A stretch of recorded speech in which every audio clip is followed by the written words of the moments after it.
ಮಾಜಿ ಮುಖ್ಯಮಂತ್ರಿ ಎಸ್.ಎಂ. ಕೃಷ್ಣ ಅವರ ಆದರ್ಶ ಗುಣಗಳನ್ನು ನಾವುಗಳು ಪಾಲನೆ ಮಾಡುವುದೇ ಆದರೆ ಅವರ ಆತ್ಮಕ್ಕೆ ಶಾಂತಿ ಸಲ್ಲಿಸಿದಂತಾಗುತ್ತದೆ ಎಂದು ಕೆಪಿಸಿಸಿ ಉಪಾಧ್ಯಕ್ಷ ಮುರಳೀಧರ್ ಆಲಪ್ಪ ಹೇಳಿದರು.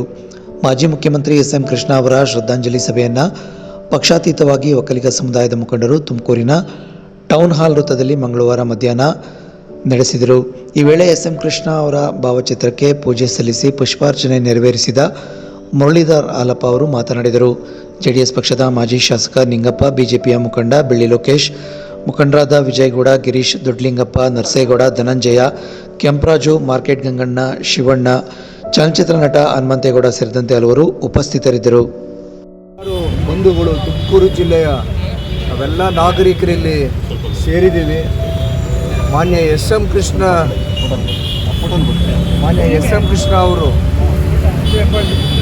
ಸಮಚಿತ್ತ ಆದರ್ಶಪ್ರಾಯರಾಗಿ ಜೀವನವನ್ನು ಬಾಳುವಂಥ ವ್ಯಕ್ತಿತ್ವ ಉಳ್ಳಂಥವರು.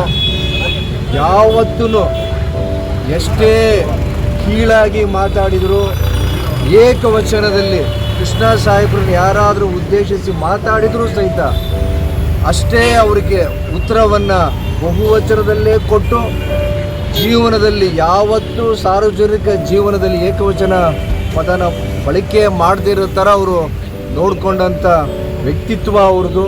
ಹಾಗೆಯೇ ಈಗಿನ ಸಾಮಾಜಿಕ ಜೀವನದಲ್ಲಿ, ಸಾರ್ವಜನಿಕ ಜೀವನದಲ್ಲಿ ಬರ್ತಕ್ಕಂಥ ಯುವಕರಿಗೆ ಆದರ್ಶಪ್ರಾಯ ಇರುತ್ತಿರ್ತವೆ.